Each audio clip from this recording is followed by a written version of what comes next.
Today is a special day because we have multiple GTRs at our disposal.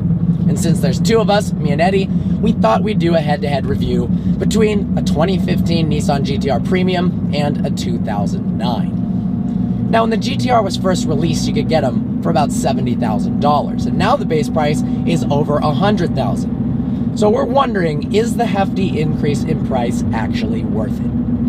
The fact that the performance-to-price ratio of many new cars is always measured against the GTR is a testament to how successful it's been. Nicknamed Godzilla, it specializes in demolishing cars 2 to 3 times its price.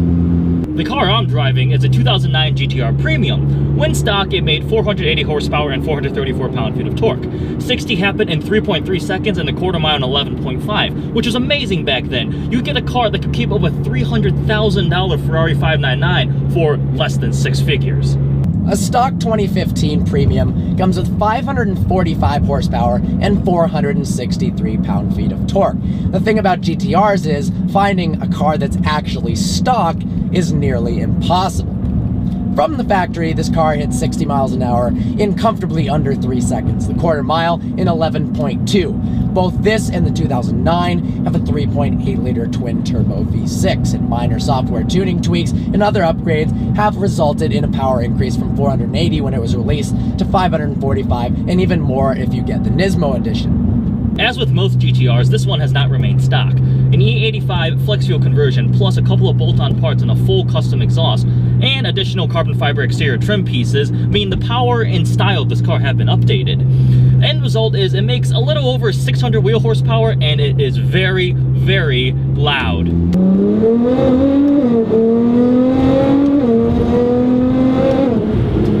This car has a Cobb SF Air intake, a Benji Linny tune, and an E85 Flex fuel kit.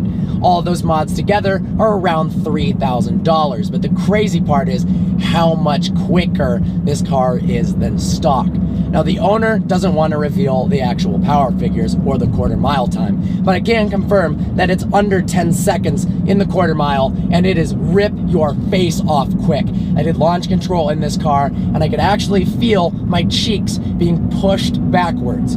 Unbelievable how quick this really is.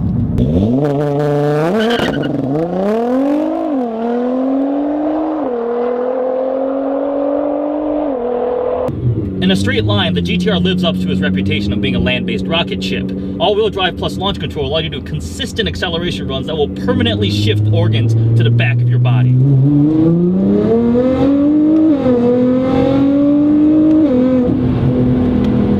The multimedia unit, of course, has climate and audio controls, but it also has some nerdy tech features. For instance, you've got temperature gauges, you've got G-forces for your steering and braking, you've got torque split, boost. Enough to make any GTR fanboy go nuts. The interior of the GTR is functional but bordering on Spartan. All the buttons and controls are facing the driver, but frankly they look like they could have been designed in an Etch-a-Sketch.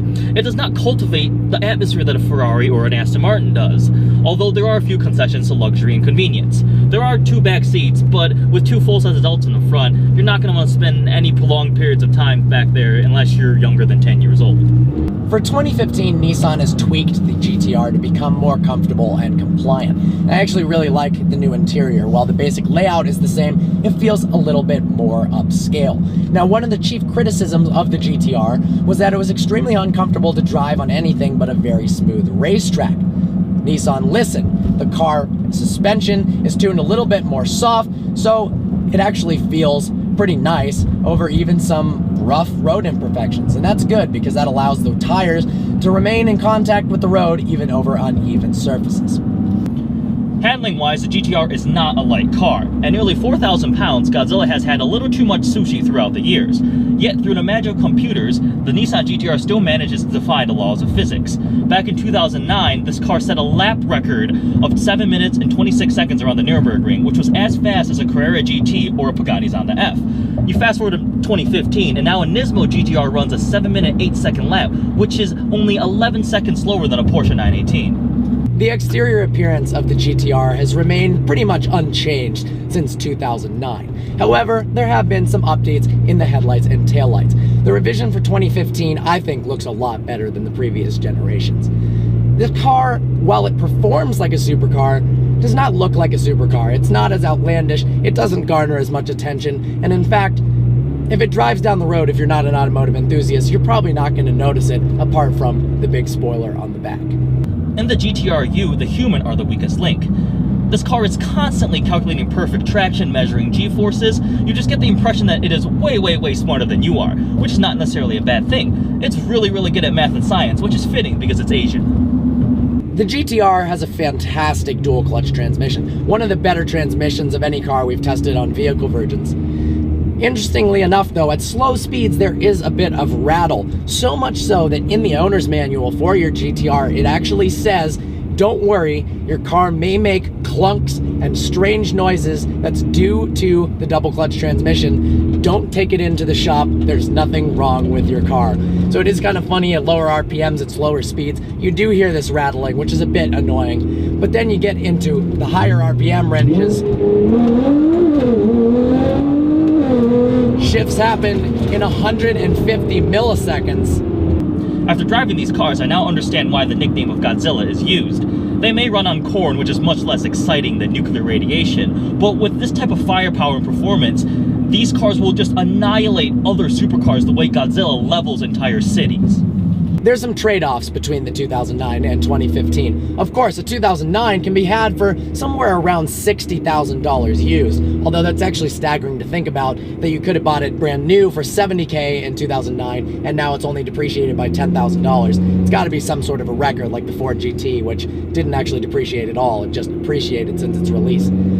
Yes, this car, the interior is a little worse in the 2009, and the stock performance is also worse as well, but for $60,000 versus well over $100,000 for a 2015, think about the modifications that you can do. For $9,000 in mods, I think it's about $7,000 to $9,000 in this car, it's putting out similar performance figures as the 2015 with $3,000 of mods. So you're talking about a price differential of still over 40 grand between the two.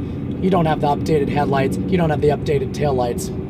But do you really care? That's up to you. Yes, I like the interior a lot more in the 2015, especially the color of that specific car. But after spending the day with both of these, I finally understand why there's so much hype around the GTR. It handles phenomenally, it's razor sharp. It is so dang fast, it's hard to explain to you what launch control feels like in this thing. Absolutely loved it. People say it's soulless. Drive one of these. It's a freaking blast. I hope you enjoyed this review. Like always, please browse our channel and subscribe. Like us on Facebook, follow us on Instagram, follow us on our new Twitter, @vehicle_virgins. Look forward to seeing you next video.